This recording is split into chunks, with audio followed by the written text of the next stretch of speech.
Forex में major participants कौन होते हैं, चलिए इस वीडियो में समझते हैं। सबसे पहले मेजर पार्टिसिपेंट्स कौन है, उनका रोल्स क्या है, वो मार्केट में कैसे इन्फ्लुएंस करता है, रिटेल ट्रेडर कैसे ट्रैप होता है और अंत में समझेंगे एक टिप्स रिटेल ट्रेडर इससे कैसे बच सकता है। मेजर पार्टिसिपेंट्स के अंदर है banks, financial institution, corporations and retail traders. Banks के अंदर होते हैं central banks and commercial banks. Financial institute के अंदर होते हैं investment banks and hedge funds. अगर आप सेंट्रल बैंक की बात करोगे तो सेंट्रल बैंक एक ऐसे बैंक होते हैं जो पॉलिसी करते अपने देश के लिए। अगर आप इंडिया के कॉन्टेक्स्ट में बात करोगे तो आरबीआई है हमारा सेंट्रल बैंक। अभी कभी भी आरबीआई को ट्रेड होते हुए देखे होंगे? नहीं देखे होंगे। कौन से बैंक ट्रेड होते हैं? आपका एचडीएफसी हो गया, एसबीआई हो गया, ये सब बैंक आप ट्रेड होते हुए देखे होंगे, लेकिन आरबीआई को आप कभी भी ट्रेड होते हुए नहीं देखेंगे। आरबीआई एक सेंट्रल बैंक है जो पॉलिसी बनाते हैं। तो सेंट्रल बैंक का काम ही ये होता है कि अपने देश के लिए अपने करेंसी को स्टेबल करे और स्ट्रॉन्ग करे, इसके लिए पॉलिसी बनाया जाता है। ठीक है, फॉरेक्स में 6 बजे 7:30 बजे जो न्यूज आते हैं अनएम्प्लॉयमेंट क्लेम का, एम्प्लॉयमेंट क्लेम का, सीपीआई का, पीपीआई का, ये सब जो न्यूज आते ये कौन ले आते? ये ले आते हैं सेंट्रल बैंक्स। तो सेंट्रल बैंक्स का यही काम होता है, ये मंथली और वीकली रिपोर्ट्स ले आते हैं अपने देश का करेंसी का हालत के लिए, स्टेबल है कि स्ट्रॉन्ग है, ये सब रिपोर्ट अपडेट करते और इनसे क्या होता है मार्केट में मेजरली इम्पैक्ट आते। सेकंड क्या है? Commercials bank. कमर्शियल्स बैंक ऐसे बैंक होते हैं जो खुद तो ट्रेडिंग करते ही करते, उसके साथ अपने क्लाइंट्स का भी मनी को मैनेजमेंट करता है और उनके भी ट्रेडिंग करवाते हैं। अब क्लाइंट्स कौन होते हैं? जो भी बड़े आदमी हो गए जिनके पास 100 करोड़ 200 करोड़ के फंडिंग है, वो डायरेक्टली मार्केट में ट्रेडिंग नहीं कर सकता, तो क्या करेगा? कमर्शियल बैंक के पास जाएगा, उनके थ्रू ट्रेडिंग करेगा। ठीक है, तो अगर आपको कोई भी कहे कि फॉरेक्स में मार्केट मेकर कौन है, तो वो होगा कमर्शियल बैंक्स। तो फॉरेक्स में कमर्शियल बैंक्स है मार्केट मेकर्स, इनके पास बिलियंस ऑफ डॉलर्स पैसे होते। तो अगर आप इंडिया में कॉन्टेस्ट में बात करोगे तो मार्केट मेकर कोई भी हो सकता है, 2-3 बड़े आदमी मिलकर मार्केट में मैनिपुलेट कर लेते, आपको ये चीज पता होगा। ठीक है, उसके बाद आते हैं हम फाइनेंशियल इंस्टीट्यूशन। ये 2 हिस्सों में है, investment banks and hedge funds. अगर आप इन्वेस्टमेंट बैंक बात करोगे तो इन्वेस्टमेंट बैंक्स ऐसे बैंक होते हैं जहां पर बिलियनियर्स मिलियनियर्स खुद अपने पैसे रखते हैं। तो ये क्यों रखते हैं? ये रखते हैं अपने स्पेक्यूलेटिव एंड हेजिंग पर्पस के लिए। अगर किसी भी देश का करेंसी ऊपर जा रहा है, अगर नीचे जा रहा है, तो उसको बैलेंस आउट करते अपने फायदे के लिए। ठीक है, तो इसी तरह इन्वेस्टमेंट बैंक भी ऑपरेट होता है।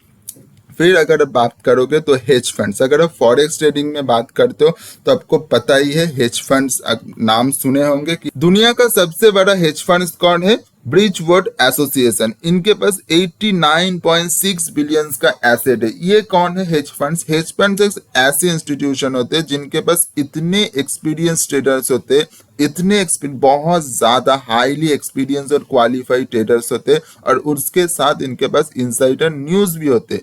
तो ये 2 चीज मिलकर ये मार्केट में ट्रेड करते, तो इनके पास भी अच्छे खासे वॉल्यूम होते, ये भी मार्केट में अच्छे खासे वॉल्यूम जनरेट करते और ट्रेड भी करते। इनके पास भी क्लाइंट होते, क्लाइंट का पैसा ही ये भी यूज करके ट्रेडिंग करते, इनके खुद के पास एक्सपीरियंस ट्रेडर के थ्रू। ठीक है, तो ये हो गया investment bank and hedge funds. उसके बाद आ जाते हैं हम कॉर्पोरेशन। अगर आप कॉर्पोरेशन के बात करोगे तो कॉर्पोरेशन यानी कौन? जो मल्टीनेशनल कॉर्पोरेट होते हैं, जैसे कि टेस्ला हो गया, अमेजोन हो गया, एप्पल हो गया, माइक्रोसॉफ्ट हो गया, ये सब फॉरेक्स में इन्वॉल्व कैसे होते हैं? ये आपको पता है कि ये बहुत सारे देशों में अपने बिजनेस करते।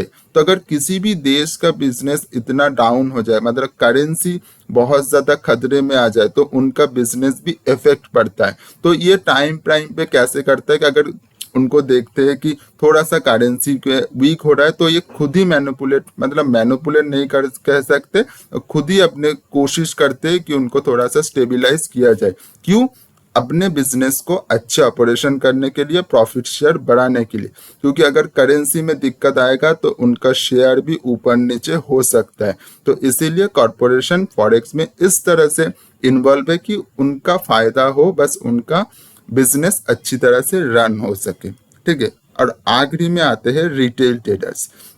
रिटेल ट्रेडर्स यानी आप और हम जैसे लोग जिनके पास 1 लाख 2 लाख या 10 करोड़ तक भी फंडिंग होते, तो ये होते हैं रिटेल ट्रेडर। अगर रिटेल ट्रेडर्स की बात करोगे तो रिटेल ट्रेडर्स के पास ना तो कोई इनसाइडर न्यूज़ है, ना तो कुछ वॉल्यूम्स है, ना कुछ है।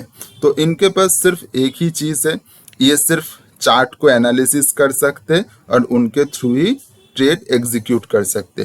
तो रिटेल ट्रेडर्स अगर हो तो रिटेल ट्रेडर्स के लिए मैं जैसे मैंने बताया था कि आपके लिए technical analysis, support resistance, supply demand, psychology and risk management, ये सब चीज़ें आपको सीखना ही सीखना है, तभी एक अच्छी ट्रेडर्स बन सकते हो। ऑलरेडी जैसे मैंने बताया कि सेंट्रल बैंक्स होते हैं क्या, उनका रोल्स क्या है, इनका हाई इम्पैक्ट होते हैं। कमर्शियल बैंक अगर आप देखोगे इधर हाई इम्पैक्ट होते हैं, इनका एग्जाम्पल भी दिया गया है, ठीक है। उसके साथ अगर आप देखोगे इंस्टीट्यूशन, आप देख सकते हो ब्लैक रॉक, बीचवर्ड एसोसिएशन, जो मैंने बताया था ऑलरेडी वही सेम चीज़ इधर भी कहा गया है। इधर एग्जाम्पल के थ्रू आप ये स्क्रीनशॉट भी ले सकते हो।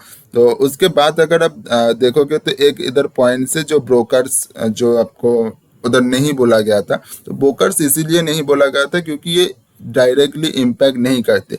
ब्रोकर्स आपको मैनिपुलेट खुद के लिए कैसे करते, अगर जो भी ऑर्डर एग्जीक्यूशन होते हैं वो ब्रोकर्स को पता है कि कहाँ पर लोग एसएल डाला है, कहाँ पर टारगेट डाला है, कहाँ पर ज़्यादा वॉल्यूम है, ये सब इंफॉर्मेशन ब्रोकर्स के पास होते। तो ब्रोकर्स टाइम पे टाइम अपने लिए ऐसे जनरेट कर लेते, तो ये मार्केट में ज़्यादा इन्फ्लुएंस नहीं क्रिएट कर सकते। तो जो मार्केट में जैसे मैंने बताया कि कमर्शियल बैंक जो इंस्टीट्यूशन के पैसे होते हैं वो सबसे ज़्यादा हाई इम्पैक्ट कर लेते हैं, ठीक है।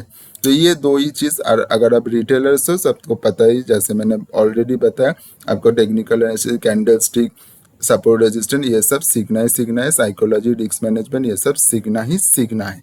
और उसके साथ नेक्स्ट वीडियो में हमने ऑलरेडी जो बताया था कि जो ले आऊँगा उसका न्यू स्टेट कैसे करेंगे ये बताऊँगा, और उसके साथ ऐसे ही सीरीज चलता रहेगा। अगर आपको पसंद है तो चैनल को सब्सक्राइब कर दीजिए और बेल आइकन दबा दीजिए।